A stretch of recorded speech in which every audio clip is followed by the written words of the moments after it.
Hay tres cosas que vamos a estar observando en la lección que nos da la séptima plaga. Lo primero que quisiera que veamos es que la séptima plaga inicia lo que veremos, un golpe directo al corazón del faraón, un golpe al corazón. Lo segundo que observaremos en medio de todo esto, no solamente el golpe al corazón, sino que en esta plaga inclusive vemos al Señor mostrando una gracia misericordiosa. Y lo tercero que vamos a estar observando en este pasaje de la Escritura es el peligro de la falsa confesión. El peligro de la falsa confesión. Son las tres cosas que con el favor de Dios vamos a estar viendo en este ciclo que inicia con la tormenta al corazón del faraón. Si han estado poniendo atención hasta ahora, mis amados hermanos, la quinta y la sexta plaga concluyen el segundo ciclo de tres plagas. Y la séptima plaga, muy en particular, inicia el tercer ciclo. Ya hemos visto, ¿no? El ciclo comienza interrumpiendo la rutina religiosa de las mañanas de Faraón. Luego, la segunda plaga, por lo general, toma lugar en la corte de Faraón, cuando Faraón está ejerciendo su ministerio, digámoslo así. Y la tercera plaga del ciclo, por lo general, va siempre sin anuncio. A partir de aquí, mis amados hermanos, inicia el último ciclo de plagas antes del golpe final que observamos entonces en la décima plaga. Ahora, por la extensión en la narración de esta séptima plaga, decidimos que nos íbamos a quedar en ella de manera individual. Probablemente en la próxima ocasión vayamos a ver las otras dos que siguen juntas. Pero esta séptima plaga inicia un ciclo que tiene una ligera diferencia a todo lo demás. Lea conmigo el versículo 13. Entonces Jehová dijo a Moisés: levántate de mañana, ponte delante de Faraón y dile: Jehová, el Dios de los hebreos, dice así: deja ir a mi pueblo para que me sirva. ¿Cuántas veces lo hemos escuchado, cierto? En esta ocasión, si seguimos la cuenta, es la quinta vez que Faraón escucha la frase: deja ir a mi pueblo para que me sirva. Ese es el mensaje del Señor, es el mensaje invariable del Señor. Y como les dije la semana pasada, mis hermanos, la intención de que podamos ver la cantidad de repeticiones en la Escritura nos permite hacer énfasis y nos llama a nosotros, los que decimos creer en el Señor, a recordar los principios que aquí observamos. Este es el mensaje: deja ir a mi pueblo para que me sirva. Y Faraón intentó negociar con el Señor varias veces. ¿Lo recuerda? Le dijo una vez: bueno, ya vi un par de las plagas, eso me preocupa, vamos a negociar, Señor. Voy a dejar que adoren, pero háganlo aquí. ¿Lo recuerda? Y Moisés le dijo atinadamente: no, esas no son las condiciones, no estamos negociando. No es aquí. Él trató de hacer un arreglo en términos, aun cuando estaba reconociendo ya la superioridad divina. Pero, mis amados hermanos, el mensaje de Dios, como ya hemos dicho, es inalterable. Sus propósitos no cambian. Él es el mismo ayer, Él es el mismo hoy y será el mismo siempre. ¿Ok? Por lo tanto, nunca habrá negociación que valga. Con Dios es todo o nada. ¿Me estás escuchando, hermano? Todo o nada. Y esto es importante mencionarlo porque de la misma manera que el faraón, hay personas que escuchan las reclamaciones soberanas del Señor, pero también quieren mantener sus términos o independencia. Algunas personas están satisfechas por decir, bueno, yo puedo ir de vez en cuando a la iglesia, yo puedo ir, yo puedo mandar mi ofrenda, yo puedo ofrendar, yo estoy dispuesto a hacer eso, pero Señor, yo quiero mantener la soberanía en mis relaciones, por ejemplo, o yo estoy dispuesto a hacer eso, Señor, yo voy a sentarme a escuchar la prédica del hermano Eugene, sea lo que sea que demore, estoy dispuesto a pasar ese día ganando, pero yo vivo mi vida, bajo mis propios términos. Oh, mis amados hermanos, es importante que podamos recordar, este pasaje nos recuerda, este mensaje nos recuerda que somos salvos con un propósito. Somos salvos para disfrutar de Dios y glorificar su nombre. Somos salvos para servirlo. Somos salvos para adorar al Señor. Y nunca podemos olvidar que esa etiqueta de Salvador viene siempre junta con la etiqueta de Señor. Si Jesús es mi Salvador, automáticamente significa que Él es su Señor. No es excluyente. Lucas 6:46 no lo recuerda, ¿cierto?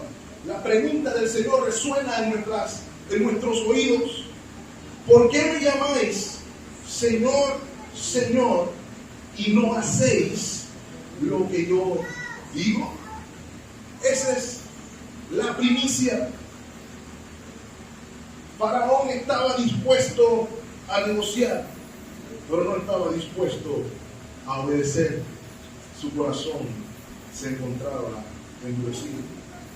Pero como mencioné, hay un cambio ligero en este nuevo ciclo, que lo vemos, si pone atención, en la primera parte del versículo 14.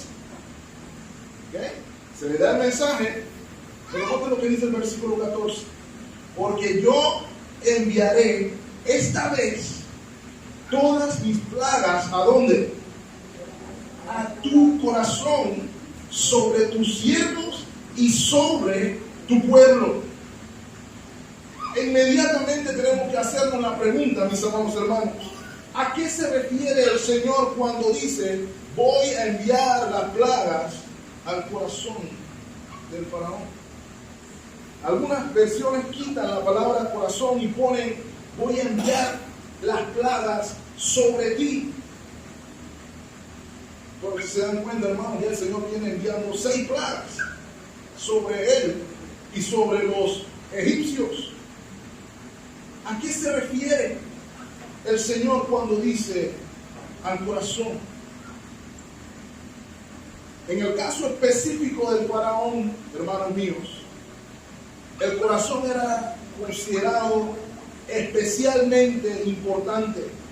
Los egipcios creían que el corazón era la sede de una especie de fuerza vital del faraón, y que mientras más elevada estuviera esa fuerza vital, mejor gobernaría el faraón. Por tanto, los egipcios pensaban que mientras más puro fuera el corazón del faraón, mejor gobierno habría, mayor justicia habría y mayor prosperidad, desde luego. Ya sabemos que desde el faraón de nuestra historia no encaja con esa historia, pero es importante que notemos a qué se refiere el Señor con el corazón. Y cuando usted ve el corazón en la Biblia, ya sea en el Antiguo Testamento, inclusive en el Nuevo, el corazón es descrito como el centro de las motivaciones interiores, el centro de la voluntad humana, de donde salen o fluyen nuestros sentimientos, de donde fluye el entendimiento de lo que sea. Quiero que sepan, hermanos, el Señor en este ciclo de plagas que nos acerca al final, está anunciando aquí que la intensidad del juicio iba a ser aún mayor. Es como si el Señor estuviera diciendo a Faraón: mira, tú pensabas que las primeras 6 plagas eran nada. Ahora es que voy a pegar de verdad. Las primeras 6 plagas no eran nada comparado con lo que yo voy a hacer ahora. Y lo que está diciendo el Señor es que los efectos de estas plagas, plagas 7, 8, 9 y desde luego la conocida plaga 10, iban a golpear a Faraón en lo más profundo de su ser, en lo más profundo de su psiquis, en lo más profundo de su interior.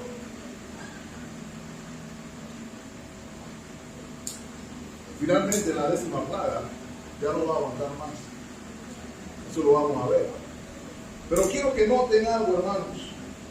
Aquí en nuestro texto, en el versículo 28 en particular, se comienza a observar lo que hay en el corazón del faraón ya, a partir de la plaga 7. Dice el versículo 28, la Reina Valera dice: orad a Jehová para que cesen los truenos de Dios y el granizo. Ahora, me parece que el hermano Casiodoro tradujo un poquito formal esta porción del texto, porque no deja ver la desesperación en el corazón de Faraón. Permítame leer cómo la Nueva Biblia de las Américas lee el versículo 28. Escuchen: rueguen al Señor porque ha habido ya suficientes truenos y granizo de parte de Dios. Faraón está clamando, cuando lleguemos al versículo 28, hemos visto suficiente del tronar de Dios. Hemos escuchado suficiente de la voz de Dios. ¿Recuerdan, hermanos, en el monte Sinaí, cuando el Señor estaba dando la ley, cómo estaba el pueblo debajo del monte? Algunos llegaron a decir: Moisés, mejor sube tú con el dictado y tú nos dices después. Por el poder sonoro, digámoslo así, de la voz del Señor. Y esto no era lo que iba a experimentar Faraón, sino que mucho más. Ahora, ¿saben qué medité, hermano, mientras vi esta porción? El Señor está diciendo que va a hacer un golpe directo al corazón del Faraón. Va a golpear de lo más profundo de su ser. Y me parece curioso cómo a veces nos preocupamos, mis amados hermanos, por mantener una apariencia externa agradable a la vista, cuando el Señor siempre está enfocado en el corazón. La apariencia externa es algo para los hombres, por a quien nosotros servimos es Dios, y Dios ve el corazón. Y la obra del Señor en el corazón no es de afuera para adentro. ¿Han escuchado el refrán que dice que aunque la mona se vista de seda, mona se queda? Sigue siendo mona en su esencia. La obra del Señor es de adentro para afuera. El cambio es en la naturaleza y se ve en el exterior. Y permítame decirle a qué me refiero con eso, mis amados hermanos. Ayer conversaba con un grupo de jóvenes y me comentaban cosas y me hicieron recordar que usted y yo podemos tener un grupo de jóvenes grande aquí adentro, entretenidos, con toda clase de eventos, boliche, billar, cine, lo que sea. Créanme, hermanos, probablemente tendremos más jóvenes de lo que tenemos aquí. El problema va a radicar cuando se acabe el boliche, se acabe el cine, se acabe el baile y se acabe la danza. ya entonces no están animados, ya entonces no están entretenidos, entonces se quieren ir tan aburridos y hay que inventar algo nuevo para que estén aquí. Pero no estamos entendiendo, mis amados hermanos, que el llamado de la iglesia no es a entretener gente. El llamado de la iglesia es transformar vidas por medio del evangelio de nuestro Señor Jesucristo. De nada nos sirve tener 100 jóvenes no transformados aquí. Deme 5 transformados para la gloria de Dios. Porque lo que importa para Dios, mi amado hermano, no es los números, es el corazón. Es lo que nos recuerda este golpe. Y por ende somos recordados, mis amados hermanos, que el Señor golpea. Y los golpes del Señor son mucho más profundos de lo que nosotros pensamos. Y de hecho, es la única herramienta capaz para producir el efecto que la iglesia hoy necesita. Queremos jóvenes transformados. Queremos adultos transformados. ¿Saben qué hay que darles? La palabra de Dios. Usted quiere que sus hijos sean diferentes. ¿Sabe que tiene que darle? No más biología, no más física. La palabra del Señor. Miren lo que dice Hebreos 4:12, por ejemplo. No lo sabemos en memoria algunos, ¿cierto? Porque la palabra de Dios es como viva y eficaz. Y note, más cortante que toda espada de 2 filos y penetra hasta partir el alma y el espíritu, la coyuntura, los tuétanos, y discierne los pensamientos y las emociones del corazón. Es la palabra de Dios la que golpea profundo. Es la palabra de Dios la que golpea el corazón. Y el Señor le está diciendo a Faraón precisamente que el juicio iba a ser más intenso y profundo en la tormenta que el Señor envió. Ahora, no solamente el Señor está anunciando que va a ser más intenso y profundo el juicio, sino que va a revelarnos formalmente, ya he dado algunas pistas, pero lo va a revelar formalmente el propósito del método utilizado por el Señor. ¿Ok? ¿Cuál es el propósito? ¿Por qué el Señor está usando este sistema y no otro? Y permítanme recordarles, hermanos, que las plagas tenían no solamente un propósito, sino varios. ¿Ok? Pudiéramos decir que el primer propósito de la plaga era el de librar al pueblo del Señor. ¿Amén?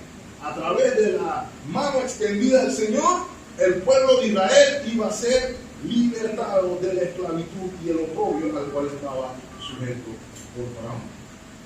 Pero no solamente iba a ser libertado el pueblo de Israel por las plagas, sino que las plagas también eran castigo, juicio sobre Faraón y Egipto por precisamente oprimir al pueblo de Dios. Ese es otro propósito. Pero mis amados hermanos, a partir de aquí, la segunda parte del verso 14, el verso 16, y si me apuran, el verso 29, hay 3 razones o propósitos más por el cual el Señor utilizó el método de plagas. Lea conmigo primero el verso 15. Es importante el verso 15. Dice el verso 15, porque ahora yo extenderé mi mano para herirte a ti y a tu pueblo de la plaga y serás quitado de la tierra. Ahora, permítame decir, hermanos, aquí de nuevo el hermano Casiodoro, en la traducción Reina Valera, está siendo un poco formal. Porque el Señor aquí no está haciendo un anuncio de lo por venir. No es eso lo que está sucediendo aquí ahora mismo, que estamos hablando. El Señor está dando aquí una declaración de lo que pudo haber sucedido si el Señor lo hubiera querido. Considero, por ejemplo, en este caso, nuevamente, que la Nueva Biblia de las Américas recoge el sentido completo o correcto de la frase. Permítame leerlo. La Nueva Biblia de las Américas traduce el versículo 15 así: porque si yo hubiera extendido mi mano y te hubiera herido a ti y a tu pueblo con pestilencia, ya habría sido cortado del tiempo.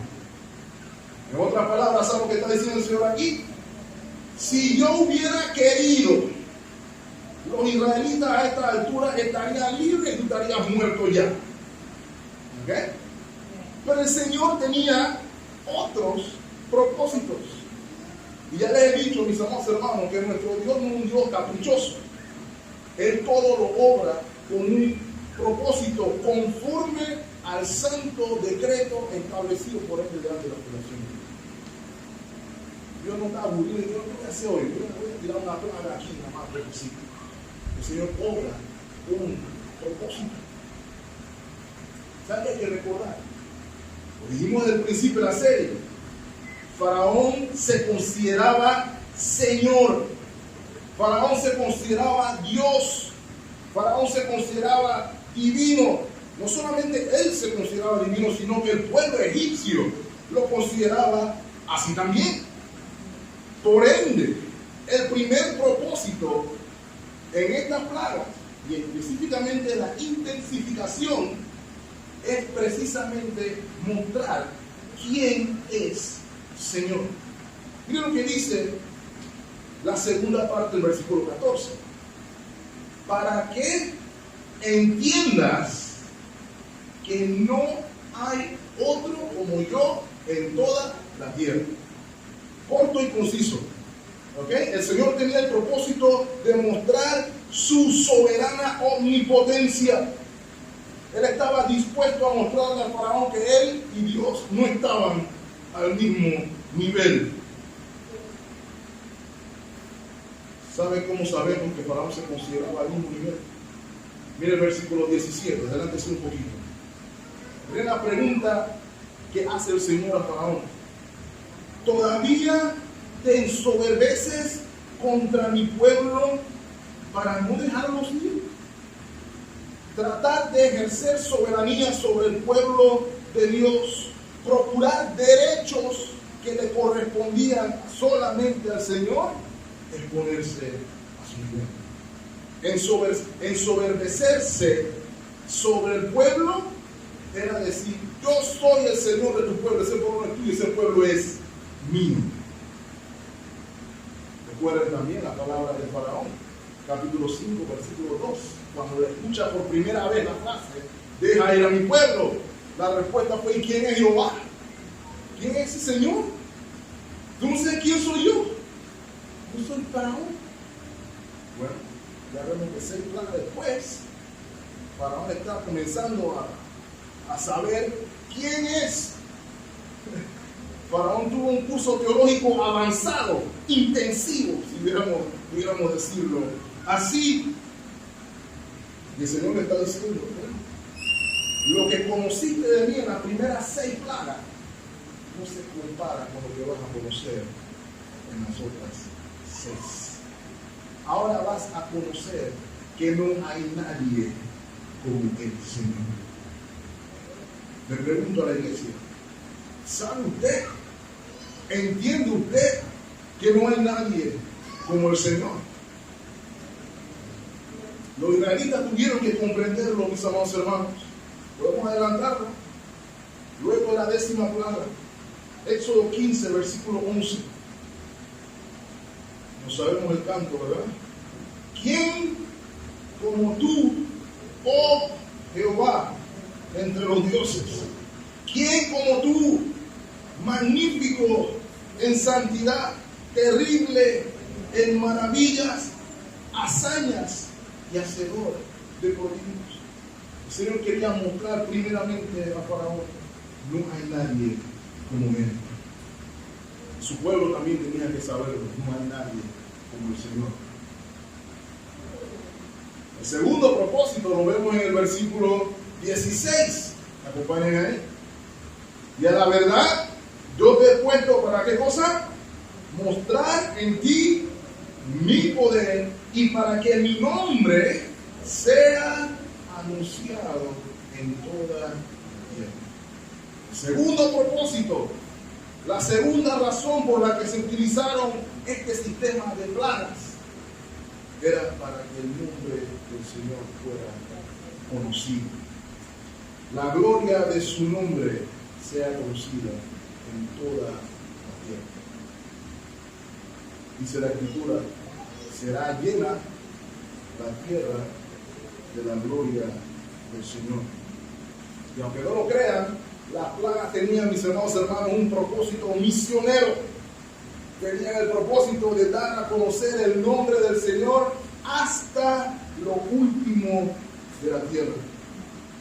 No solamente los egipcios, no solamente los hebreos, sino que el mundo entero sabía quién es el Señor y que no hay nadie como Él. Ejemplo, los espías van a Jericó. Hay una señora que se dedica a la profesión más antigua del mundo que decide esconder a los espías.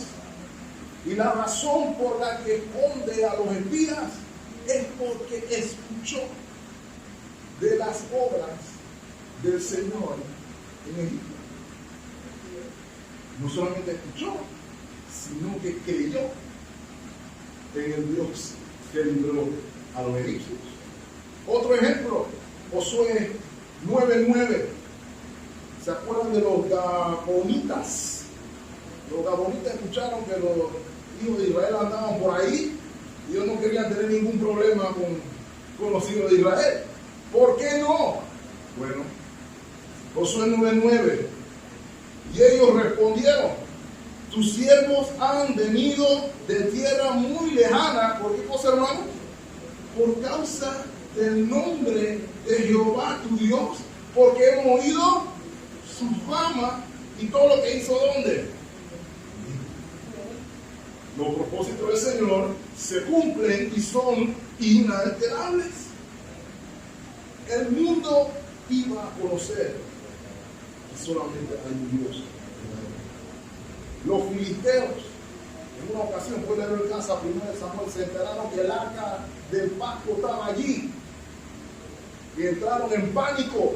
¿Cómo es posible? Que nunca lo habíamos visto. Nosotros escuchamos lo que este Dios hizo en Egipto. ¿Qué será de nosotros? Su fama había de darse a conocer. Como le dije, el tercer propósito, y vamos a verlo rapidito. Vamos a levantarnos en versículo 29. Ya cuando está la plaga encendida. Miren, versículo 29, y le respondió Moisés, tan pronto salga yo de la ciudad, extenderé mis manos a Jehová, y los truenos cesarán, y no habrá más granizo. ¿Con qué propósito? Para que sepas que de Jehová es tierra.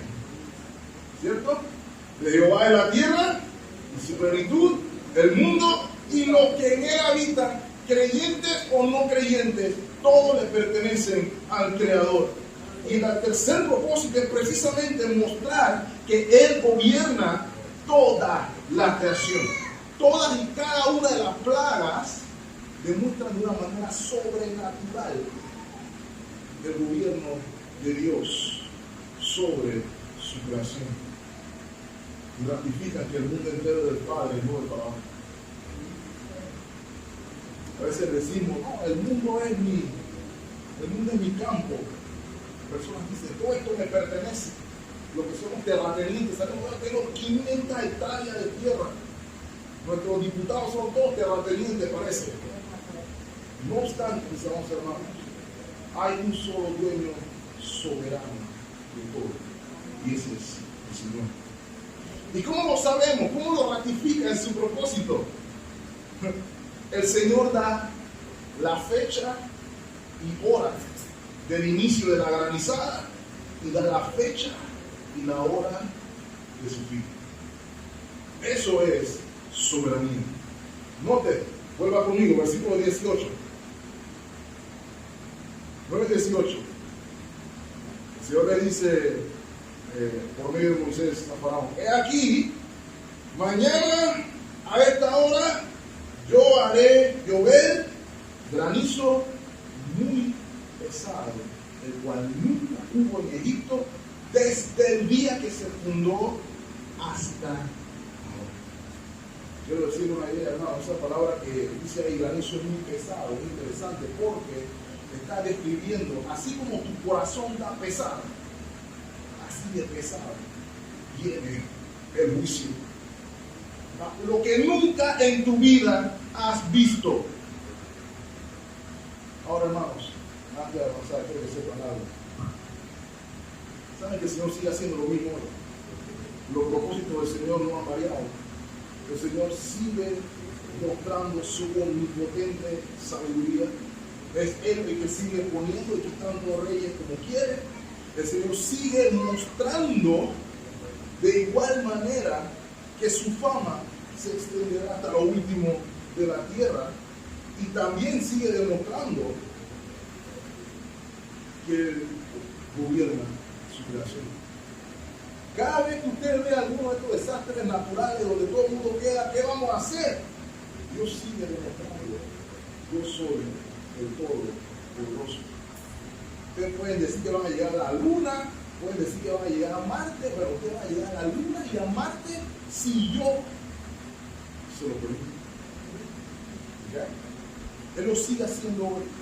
Pero ¿saben cuál es la muestra más grande aún de estos propósitos, mis amados hermanos? La muestra cúspide: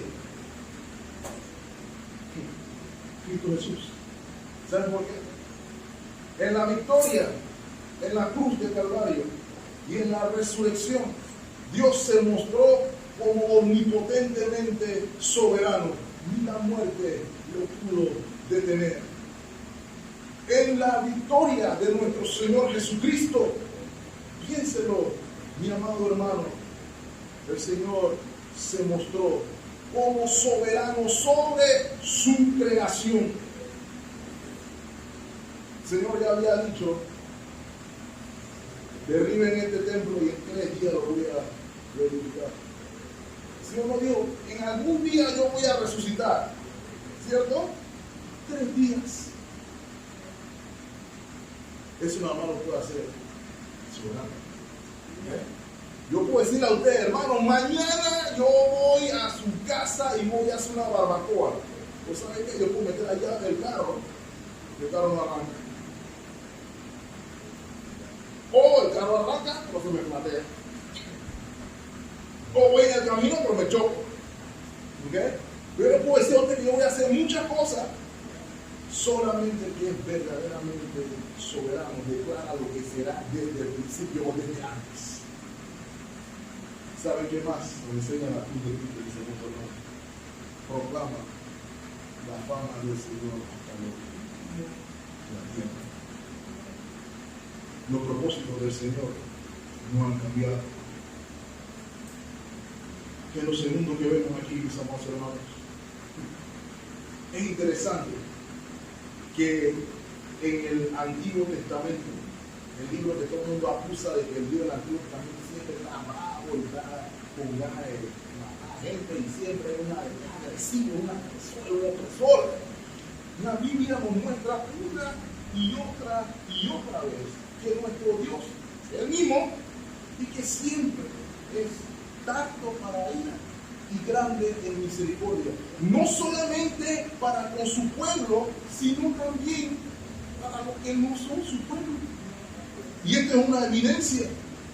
Miren el versículo 19, donde vemos al Señor mostrando su gracia misericordiosa.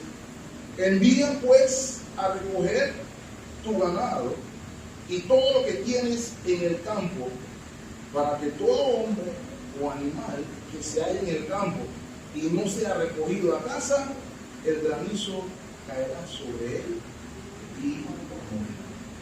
Ahora, yo sé lo que están pensando, hermano. Pastor, creo que está diciendo usted: cuidado, que ellos no lo entienden.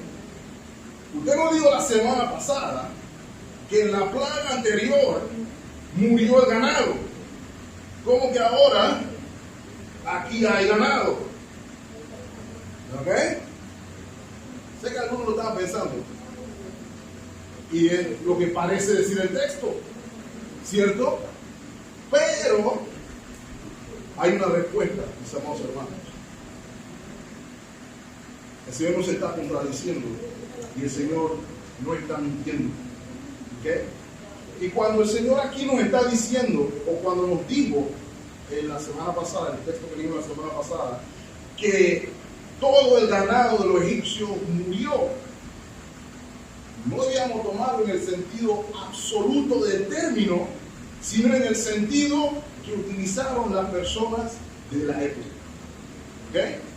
Nosotros hablamos con hipérbole también aquí, ¿cierto? Cuando mis hijos dicen que soy siendo injusto, me dice usted, todo el tiempo es así. Yo soy todo el tiempo así. Pero ellos estaban usando la figura de tal. Lo que ellos están diciendo aquí es que la mayoría de las veces en su concepto, yo soy injusto. ¿Okay? Pero hay veces que seré justo. ¿Okay? Pero todos hablamos en ese sentido. ¿Ok? Recuerden, el versículo 3 del capítulo 9 también nos dice que era todo el ganado en el campo. ¿Ok? El ganado que estaba en casa probablemente no le pasó absolutamente nada. También el término o el texto lo está diciendo todo tipo de ganado. Había vaca, había oveja, había burro, había caballos. ¿Ok? El punto al que voy es que debíamos comprender aquí que la mayoría, casi todos, fallecieron. ¿Ok? Pero aquí hay un problema para los que quedaron. Eso es lo que el Señor está diciendo aquí. Como les dije, mis amados hermanos, contrario a lo que muchos piensan, este es un libro que está lleno de gracia y misericordia. Quiero hacerlo ver, hermano, en dos maneras. Para la primera, probablemente lo leímos, pero vamos a volver al versículo 15, porque quiero martillarlo desde el punto de vista de la gracia misericordiosa del Señor. Éxodo 9:15 dice, porque ahora yo extenderé mi mano para herirte a ti y a tu pueblo de plaga y serás quitado de la tierra. Como les dije, el sentido era yo pude haberte exterminado hace tiempo. ¿Ok? Hasta en el juicio, Dios estaba siendo benevolente con Faraón. ¿Cierto? Y sabe que es un recordatorio para usted y para mí, hermano en Cristo. No importa qué tan duro usted sienta que está pasando, inclusive la disciplina del Señor, usted tiene que pensar que siempre puede ser peor. Siempre podría ser peor. Y el hecho de que no sea lo terrible que puede ser, es una muestra de la gracia del Señor. Eso es lo que siempre estaba diciendo a Faraón. ¿Tú crees que la ha tenido dura hasta ahora? Su situación puede haber sido peor. El Señor estaba mostrando benevolencia. ¿Okay? Lo segundo, el versículo 20 nos dice algo interesante, ¿cierto? Él manda a Faraón a decirle a su gente, busquen cobertura, ¿cierto? Esa fue una frase, busquen cobertura, antes del versículo 20, perdón. ¿Qué quiero resaltar con esto? Tenía el Señor que decirle a Faraón, mira a la gente que vayan a buscar techo porque lo que viene bajando de granizo como nunca hubieran visto. Sean honestos, hermano, si hubiera sido usted o yo, ahí ya hubiera estado cayendo granizo sin previo aviso. ¿O no? Yo soy suficientemente honesto para reconocer que yo hubiera hecho llover fuego de azufre, no granizo. ¿Ok? Pero el Señor tiene sus propósitos. Y aun cuando estas personas merecían el granizo y el fuego y el azufre, el Señor dice, busquen cobertura. Eso es lo que está diciendo ahí, ¿cierto? Envía pues a recoger tu ganado y todo lo que tienes en el campo. Porque lo que esté en el campo, cuando comience el juicio, todo va a sufrir. ¿Ok? Ahora, ¿cuál es el punto aquí? Que el que escucha la advertencia del Señor se salva del juicio. Es lo que vemos aquí. Miren el versículo 20. De los siervos de Faraón habían dos grupos a esta altura. Y lo que comienza a pasar de aquí adelante, hermano, es interesante con el gabinete de Faraón. Había dos grupos aquí. Había el primer grupo que tuvo temor de la palabra de Jehová y hizo huir su criado y su ganado a casa. Ese es el grupo A. ¿Ok? En el grupo B no puso su corazón la palabra de Jehová y no le importaron ni su criado ni su ganado. Entonces, note, hermano, no solamente hay distinción entre los egipcios y los israelitas, sino que ya había distinción entre los egipcios y los egipcios.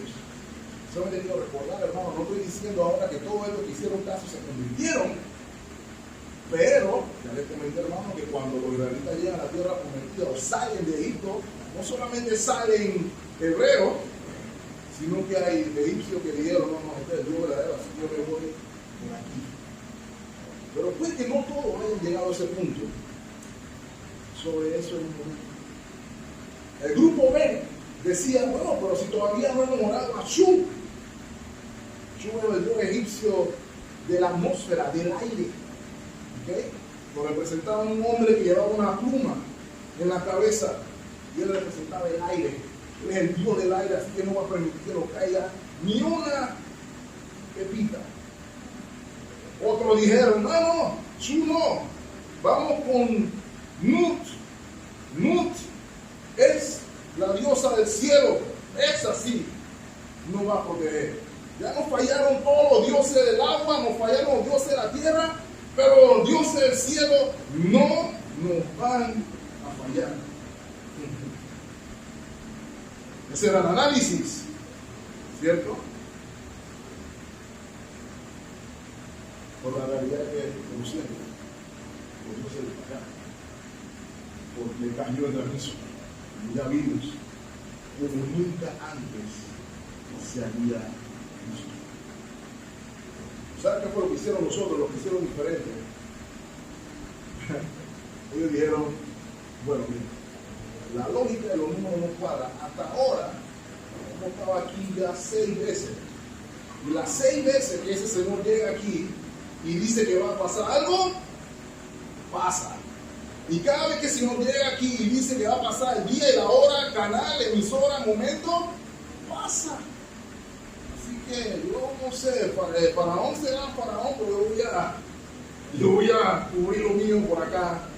Así que imagino que esa gente, cuando oyeron el anuncio, su majestad, disculpe, yo también tengo una llamada fundamental. Esa gente está con su cheche, ¿ok? Porque habían escuchado la voz de Señor. ¿Por qué había que hacerlo, hermanos? Lea conmigo del verso 22. Al día y la hora designada, Jehová dijo a Moisés: extiende tu mano hacia el cielo para que venga granizo en toda la tierra de Egipto, sobre los hombres, sobre la gente y sobre la hierba del campo en el país de Egipto. Procede Moisés, versículo 23. Y Moisés extendió su vara hacia el cielo y Jehová hizo, escuchen, hermanos, tronar y granizar. Eso suena duro. No, eso no ha terminado. Y el fuego se descargó sobre la tierra. ¿Ok? La descripción que se nos está dando aquí, el relampagueo, hermano, era como si estuviera lloviendo fuego sobre la tierra, junto con un bloque de hielo cayéndole a la gente. ¿Ok? Aquí para nosotros no hemos visto tanto eso, se han dado fenómenos raros que quedan un par de pepitas, muy raro, pero pepitas que te qué tierno, pero lo que cayó aquí no era motivo de risa. ¿Ok? Versículo 24, hubo pues granizo y fuego mezclado con el granizo. Note tan grande cual nunca hubo en toda la tierra de Egipto desde que fue habitada. Lo nunca visto, mi amado hermano. Y aquel granizo hirió en toda la tierra de Egipto todo lo que estaba en el campo, así hombres como bestias. Asimismo destrozó el granizo toda la hierba del campo y desgajó todos los árboles del país. ¿Ok? Ese es el juicio de Dios. ¿Dónde no hubo juicio? Versículo 26. Solamente en la tierra de Gosén, donde estaban los hijos de Israel, no tuvo granizo. ¿Okay? Esa es la lección que vemos ahí, mis amados hermanos. Solamente somos salvos del juicio divino por la fe en aquel que el Señor envió. ¿Okay? En este caso, Moisés era el hombre que tenía la palabra del Señor. Los que lo escucharon se salvaron. Pero dice Hebreos, en la antigüedad, Dios habló por medio de los padres y por medio de los profetas.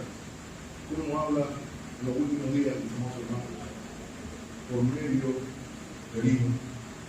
El Hijo es quien trae el mensaje del Padre diciendo: cúbrete de la ira de Dios, cúbrete del juicio divino. Mis hermanos, y la única manera en que somos cubiertos del juicio divino es por la fe en el Salvador del mundo, Cristo Jesús.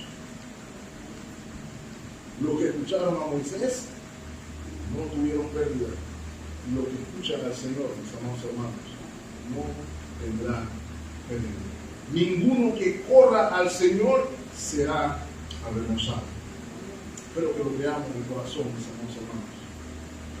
Lo que estaba sucediendo en Egipto, mis amados hermanos, era una manifestación de la ira de Dios. Y para Dios ser Dios, tiene que tener ira.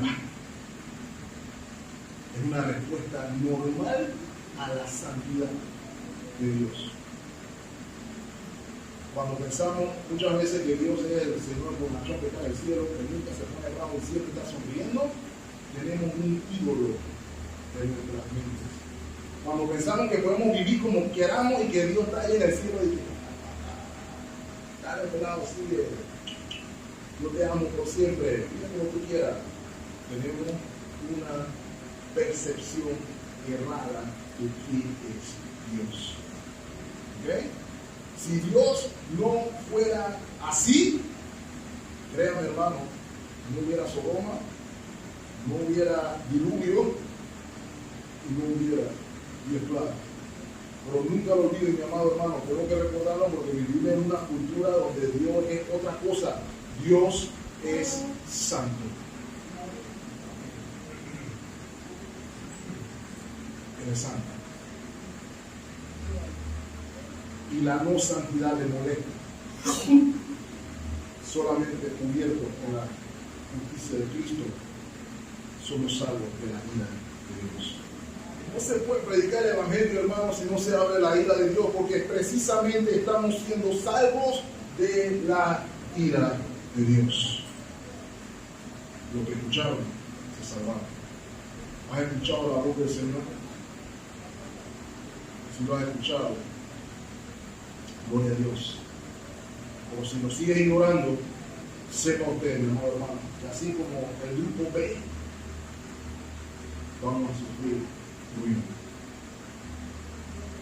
Voy a cerrar, mis amados hermanos, con el último punto que mencioné, que nos muestra esta plaga: el peligro de la falsa conversión. ¿Okay? Ya describí el escenario de la plaga, ya describí el escenario del granizo. Faraón estaba viviendo eso en 4K, ya no soportó más. versículo 27. Entonces Faraón envió a llamar a Moisés y a Aarón y les dijo: he pecado esta vez. Ahora quiero que noten algo de nuevo. ¿A quién llamaron? A Moisés y a Aarón. Ya a esta altura el número de los hechiceros lo habían votado, hermano.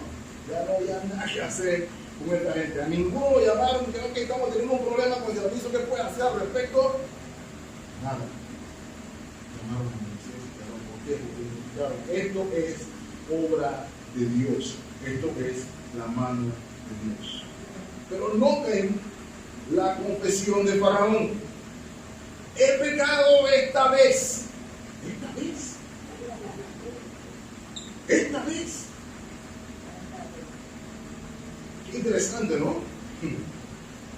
Pero no te dice: Jehová es justo y yo y mi pueblo somos impíos. Ya no soportamos el tronar ni el fuego. Rueguen al Señor y yo no lo voy a detener más. Se pueden ir. ¿Ok? Esa fue la palabra. Y responde Moisés, versículo 29. Bueno, está bien. Tan pronto salga yo de la ciudad, extenderé mis manos a Jehová y los truenos cesarán y no habrá más granizo. Hermano, piensen eso por un momento. Aquí también vemos que Moisés ya está a otro nivel.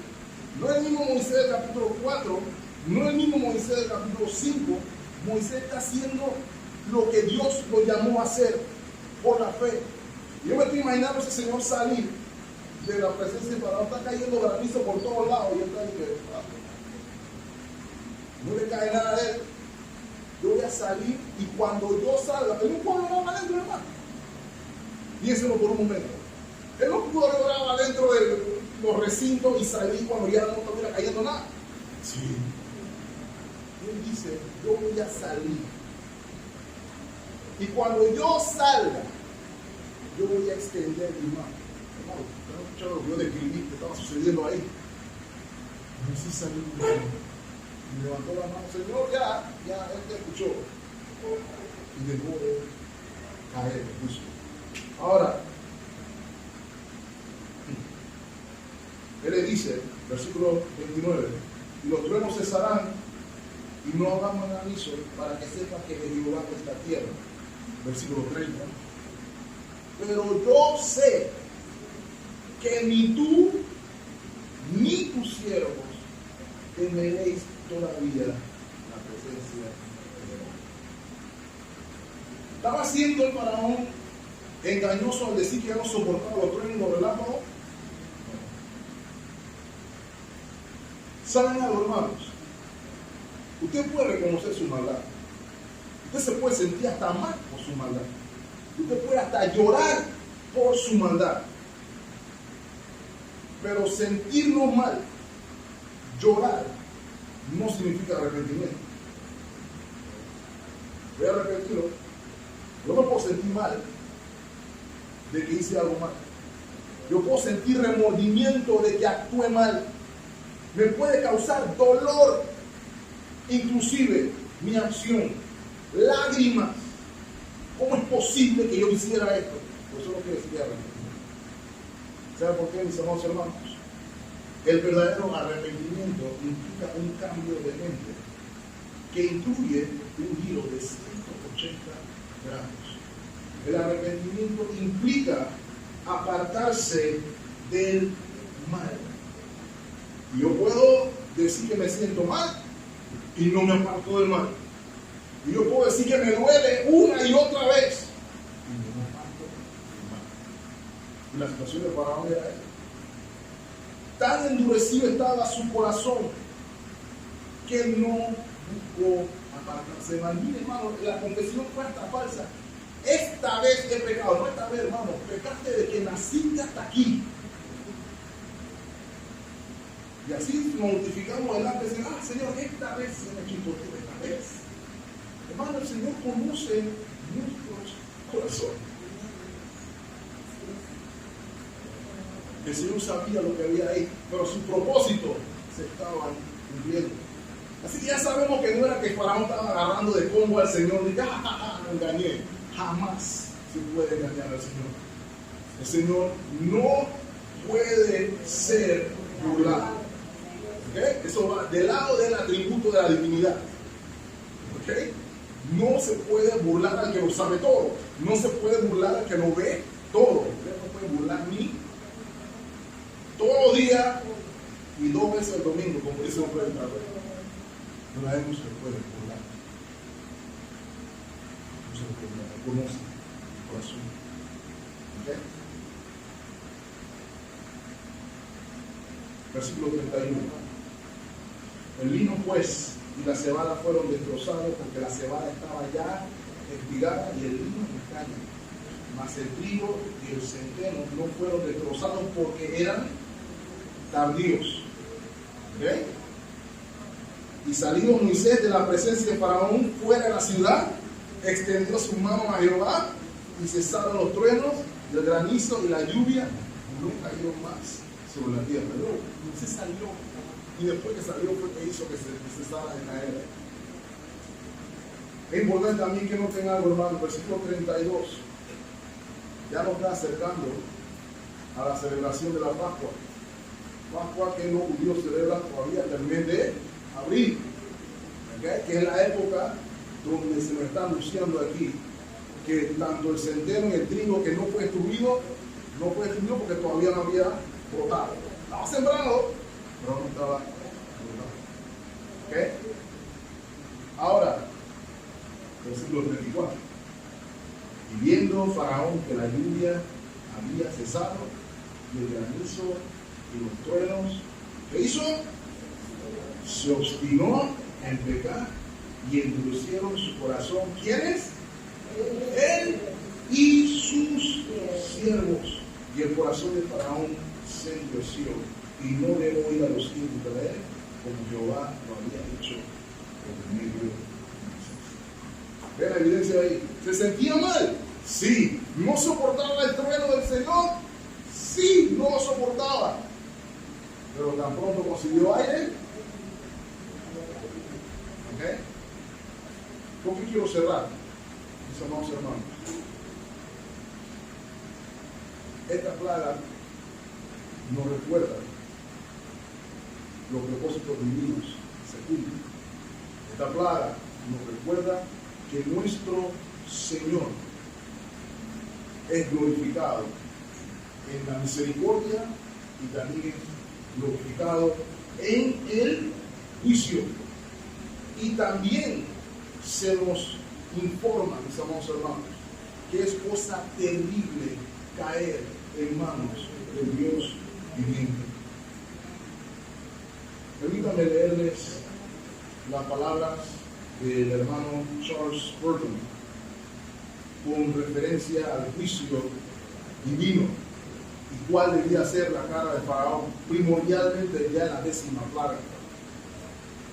Dice Spurgeon: parece que siento por mi propia cuenta y desearía que todos lo hicieran por la suya lo que cierto hombre en la corte alguna vez sintió.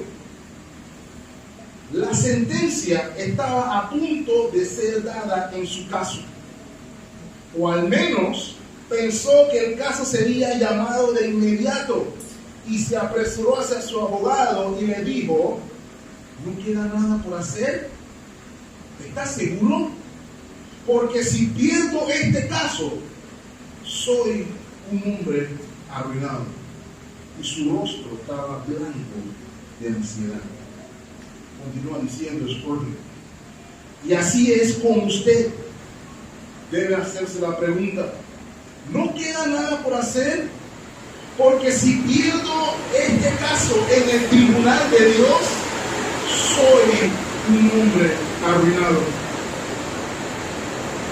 Venga, oidor, y hace la pregunta: ¿ha creído en Cristo Jesús o se ha deshecho la fe? ¿Ha renunciado a la justicia propia? ¿Ha dejado su pecado? ¿Ha entregado su corazón al Salvador? ¿Todavía no se ha realizado la regeneración? ¿Has nacido de nuevo? ¿Estás en Cristo? ¿Eres salvo? Son preguntas que tenemos que hacer, hermano. Porque pasajes como estos nos recuerdan que si perdemos el caso delante del Señor, somos hombres arruinados. Permítame decirle, en el mundo, un hombre arruinado puede trabajar duro y volver a levantarse. Pero cuando perdemos el caso en el tribunal de Cristo, ya no queda más nada por hacer. La única esperanza es Cristo Jesús. Ven a Él en arrepentimiento de fe. Sé salvo de la vida de Dios. En Cristo Jesús hay riqueza. En Cristo Jesús hay abundancia. No de la que el mundo da, sino la que es eterna, la que es para siempre.